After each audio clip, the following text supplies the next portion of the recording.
नमस्कार दोस्तों, एक बार फिर से स्वागत है आपका शास्त्रीय एजुकेशन में। कल हमने समास पढ़ा था, तत्पुरुष समास चल रहा था हमारा कल, जिसके 6 भेदों के बारे में हम पढ़ चुके थे। आगे बढ़ाते हैं समास को। उससे पहले मैं आपको बता दूं कि दोस्तों आज एक तो वैलेंटाइन डे है, लेकिन दोस्तों वैलेंटाइन डे को भूल करके आप लोगों को याद होगा कि इसी दिन हमारे 44 जवान शहीद हुए थे। सबसे पहले उनको श्रद्धांजलि अर्पित करते हैं और फिर बढ़ते हैं क्लास की ओर। तत्पुरुष समास पढ़ रहे थे कल आप। तत्पुरुष समास जिसके 6 भेदों के बारे में कल हम पढ़ चुके थे, लेकिन दोस्तों कुछ 2 अन्य भेद और बताए जाते हैं। इसके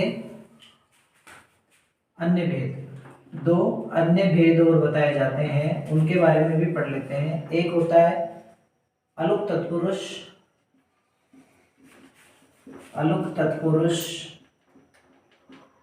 और दूसरा होता है नए तत्पुरुष।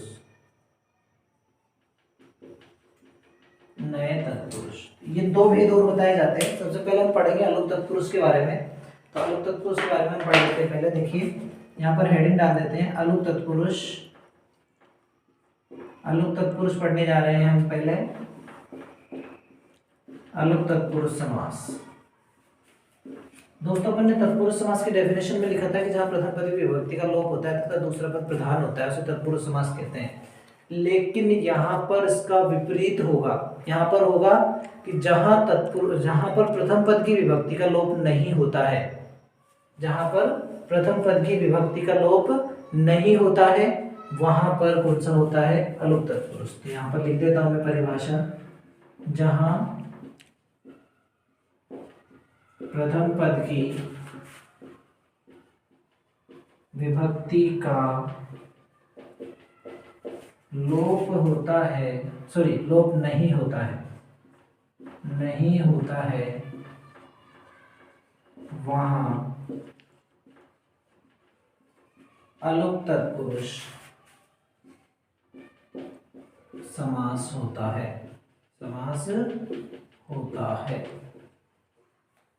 उदाहरण है इसके, जैसे उदाहरणों में आपका खेचर, मनसिज,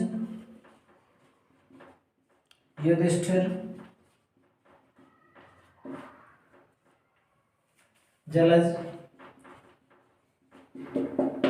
फिक्र करते हैं दोस्तों। आपका यहां पर देखो खे, यहां पर मनसी। मैं एक बार बता देता हूं आपको, इसमें खे आ रहा है और इसमें आ रहा है च। यहां पर मनसी और एक आ रहा है ज।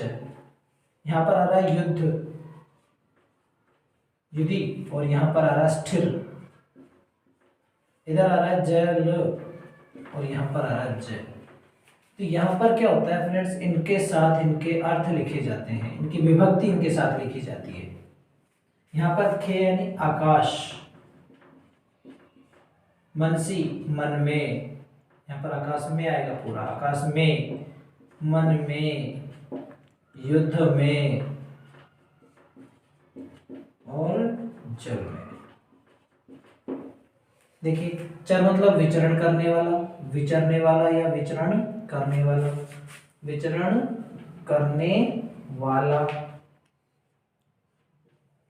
जय यानी जन्म लेने वाला, जन्म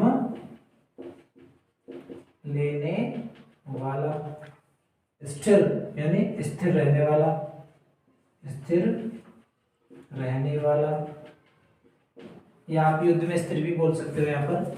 और यहाँ पर फिर से आ गया जय, तो जय का मतलब होता है जन्म लेने वाला, या आप ये भी कह सकते हो कि उत्पन्न भी कह सकते हो। तो यहाँ पर खेचर आकाश में विचरण करने वाला पक्षी हो जाएगा। फिर मनसिज मन में उत्पन्न या मन में जन्म लेने वाला कामदेव हो जाएगा। युधिष्ठिर युद्ध में स्थिर, युधिष्ठिर हो जाएगा ऐसे कैसे ही। जलज जल में, जय यानी उत्पन्न या जन्म लेने वाला, तो ये हो जाएगा आपका कमल। तो इस तरह से यह आपका होता है अलुक तत्पुरुष समास समाप्त। इसके बाद हम आगे नेक्स्ट जो समास है अगला, इसी का जो भेद है दूसरा, नए तत्पुरुष पढ़ेंगे। तब तक के लिए आप इसका स्क्रीनशॉट ले सकते हो। स्क्रीनशॉट ले चुके होंगे, मिटा देता हूं मैं इसको। तत्पुरुष समास के अन्य भेद पढ़ रहे हैं हम। दूसरा भेद देखिए, नए तत्पुरुष। नए तत्पुरुष दूसरा,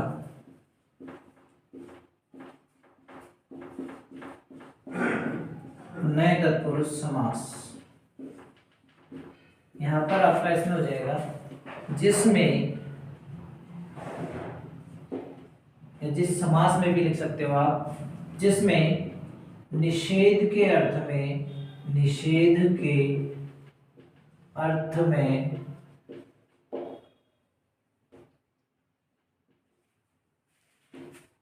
न के स्थान पर ए या अन का प्रयोग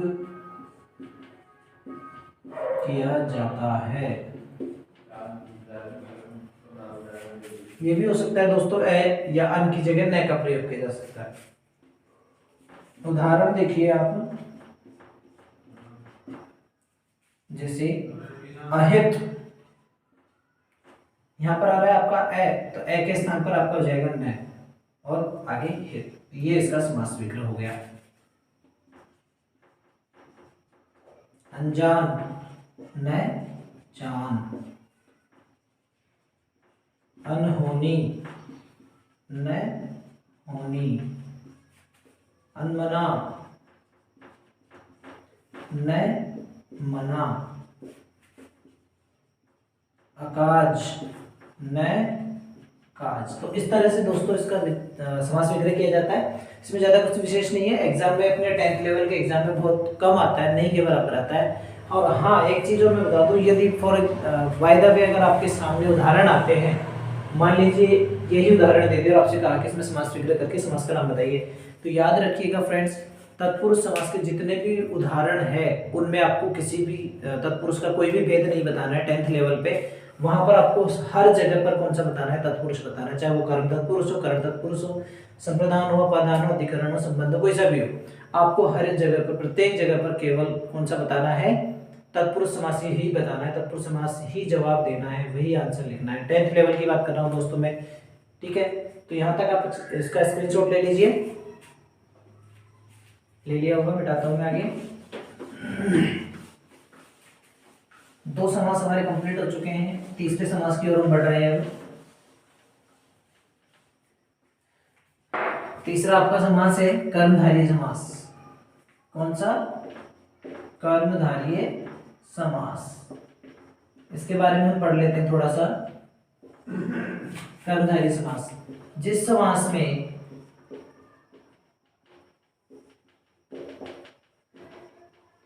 प्रथम या पहला पद क्या हो, विशेषण या उपमान भी कह सकते हो आप इसको, तथा दूसरा पद क्या हो भाई, विशेष्य, या इसको आप उपमेय भी कह सकते हो, तो उसे हम क्या कहते हैं, तो उसे कर्मधारय समास कहते हैं। यहां तक आपका हो गया होगा, कोई परेशानी है यहां तक? यहां तक किसी को समस्या नहीं होनी चाहिए। उदाहरणों की बात करेंगे, लेकिन उससे पहले मैं बता दूं आपको कि इसके समास शब्दों का जब हम समास विग्रह करते हैं तो बीच में आपको यहाँ पर उदाहरण में बता दूं, उदाहरण बताने से पहले आपको बता देता हूँ, जब हम विग्रह करते हैं तो बीच में इन शब्दों का प्रयोग किया जाता है, रूपी, के समान, है जो, इस तरह के शब्दों का प्रयोग किया जाता है। कभी के समान से बनता है तो कभी है जो से बनता है तो कभी रूपी से बनता है। तो यहां पर आप, मैं उदाहरण बता दूं आपको, क्रोधाग्नि, महापुरुष, कमल नयन, ऐसे कैसे कमल नयनी भी हो सकता है, अनुसार,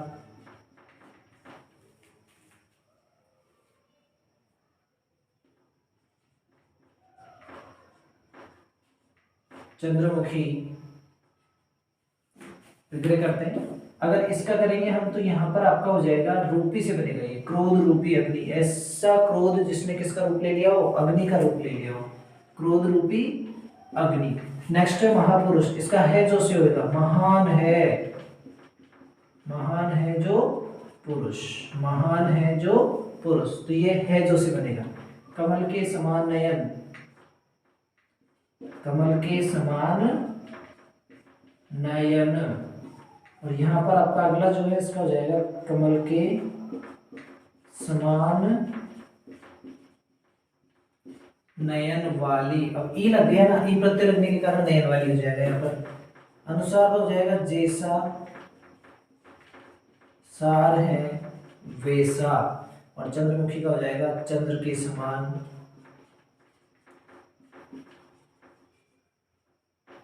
मुख वाली।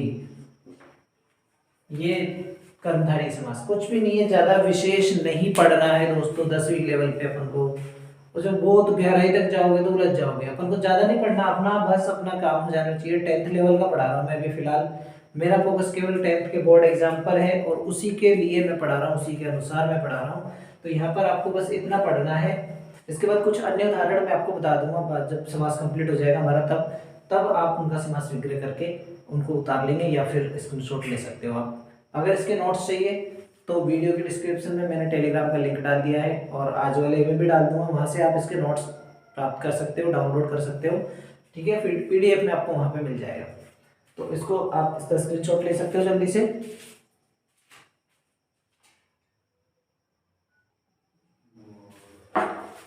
ले चुके होंगे, मिटा देता हूं उसको।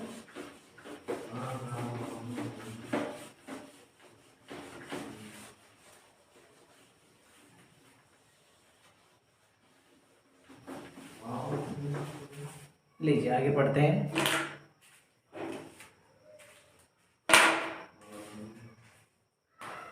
कर्मधारय समास के बाद अपना जो नेक्स्ट है, 3 समास हमारे कंप्लीट हो गए। चौथा जो समास है वो है द्विगु समास। द्विगु समास, द्विगु समास को पढ़ने जा रहे हैं हम। इसमें डेफिनेशन जो अपन ने लिखी थी वो थी जिस समास का क्या होना चाहिए, प्रथम पद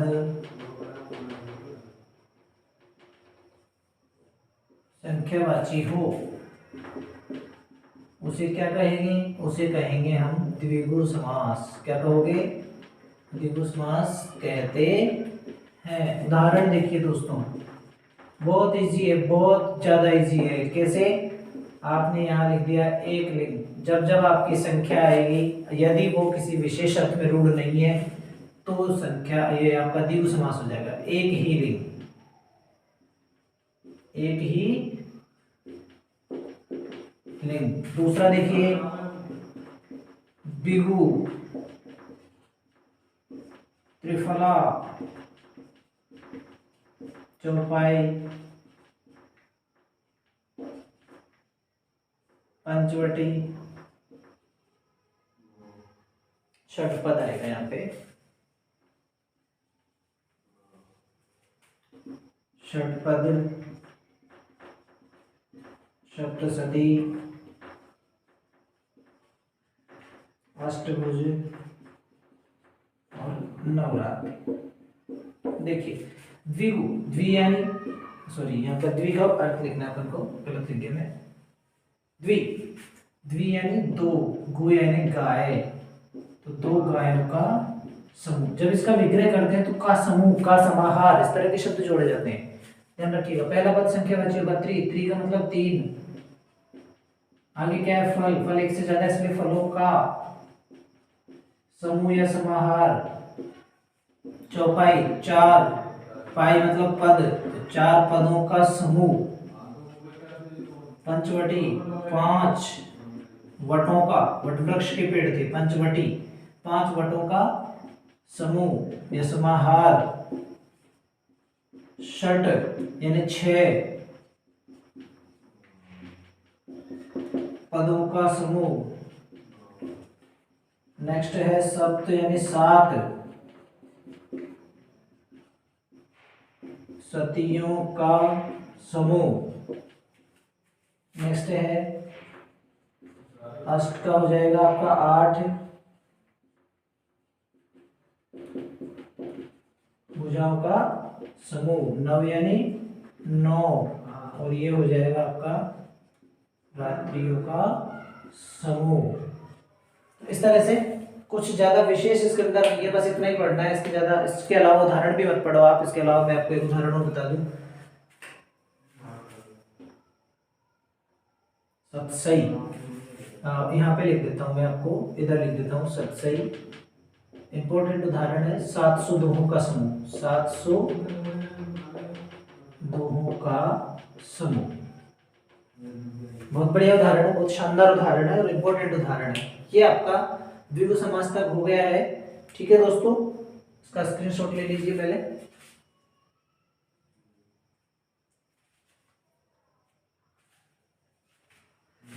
आई होप स्क्रीनशॉट ले चुके होंगे।